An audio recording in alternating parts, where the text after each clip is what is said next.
and not, you can use it as an escape as well.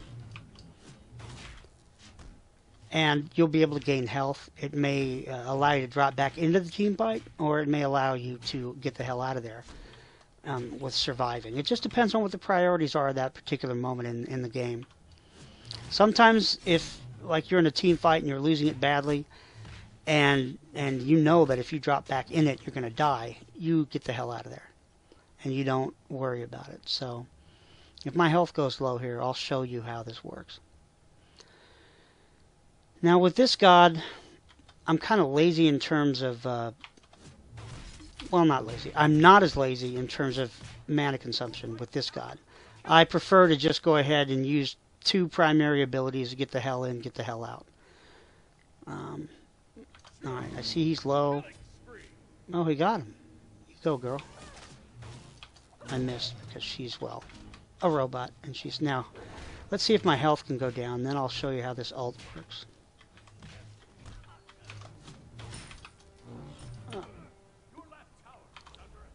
I'm going to do this jump, and that's how you can jump.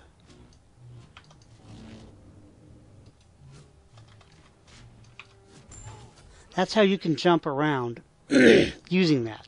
The way the ability works is you launch up in the air. It generates a ghost of your character. And that ghost provides, let's see how much damage. It does a percentage of your damage. It's a decoy.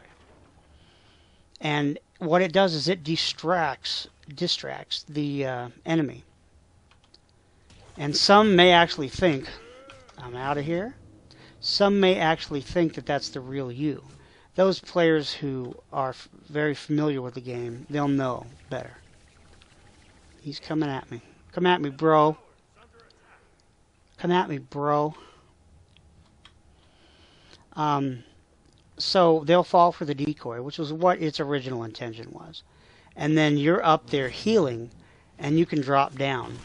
But so many people can see you now because of the way the warding is. People complain that, oh, he's invisible and he hops in the air and I can't tell.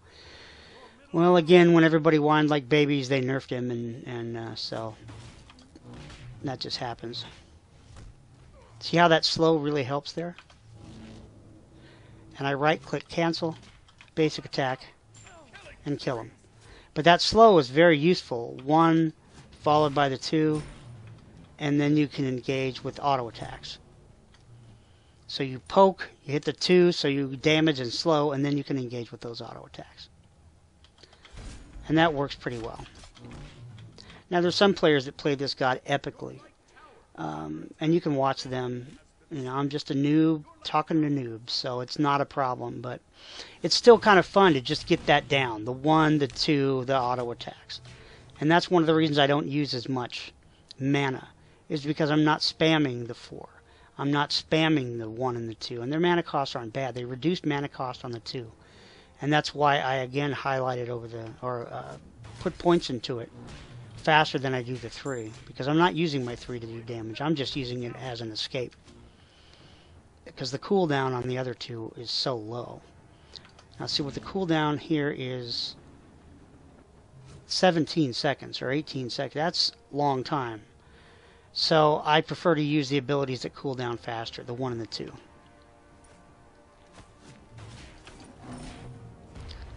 Now what I like, one of the things I like about this character is that it has a great deal of reach. I mean, look at this cudgel. Look at how far I was able to dive into that.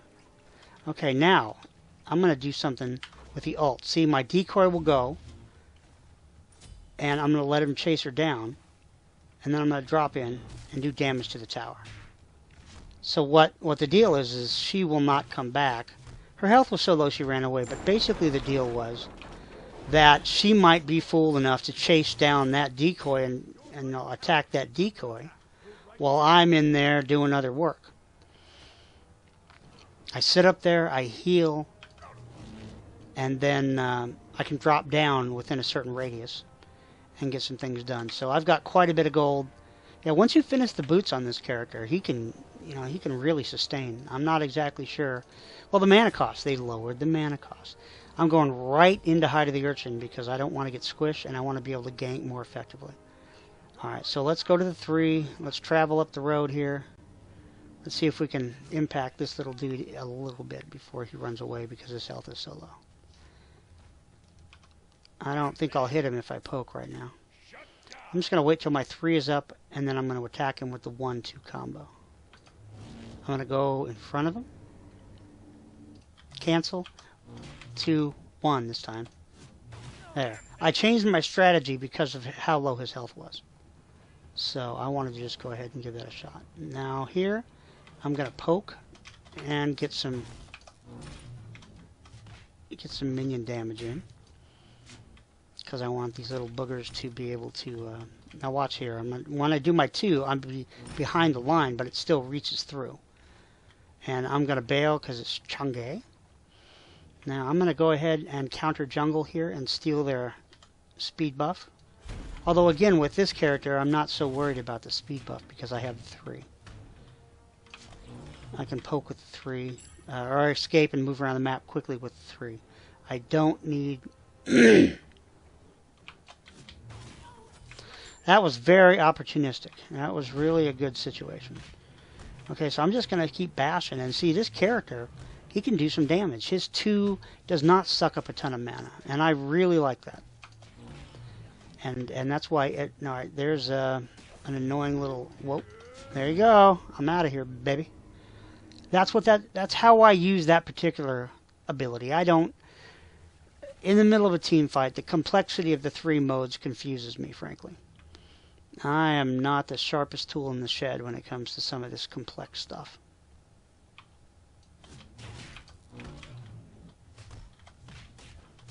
If I had chin size, I'd be more confident. But this character's doing okay here. If I had chin size, I could box him quite well.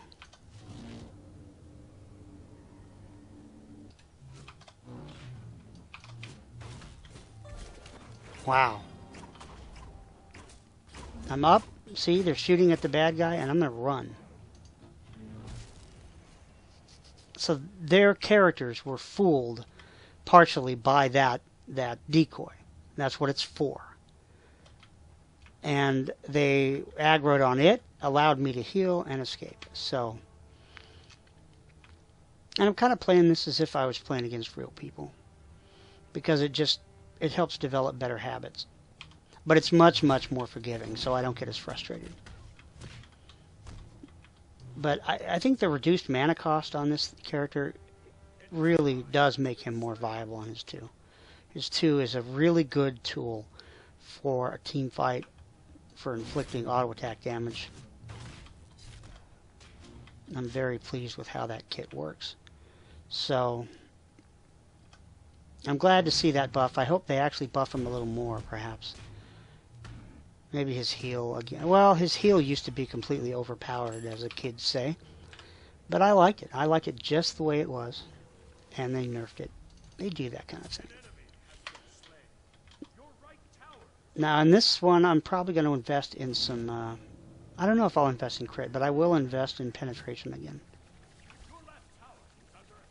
Chang'e doesn't seem to be attacking me very hard. I'm just going to follow him and kill him. Well, maybe he doesn't want me to do that. Missed him.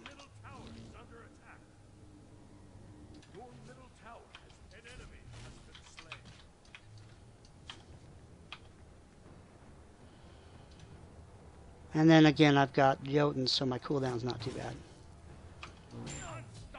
There you go. A real human would have juked the crap out of that, but luckily I'm not against a real human. I just love to look at the skin. I love to play it and just watch. It is so incredibly epic, it's not even funny. It's amazing. So again, if you want your 3 and you don't want to just run, you can do the damage dealer, which is this one, or the slow, I think, which is this one. The stun. Alright, now I'm going to try the stun. Well, that wasn't good. Alright, I'm going to hit the 4. Alright, now I'm healing. See? But the rate that I'm healing is not nearly as good as it used to be. So I used it to get out of the danger of the team fight. The decoy distracted them temporarily while I was up in the air. For some reason, they didn't see me up in the air. It used to be mega invisible, and now it's not. It's partially invisible depending on circumstances. I think towers bring it out, wards bring it out.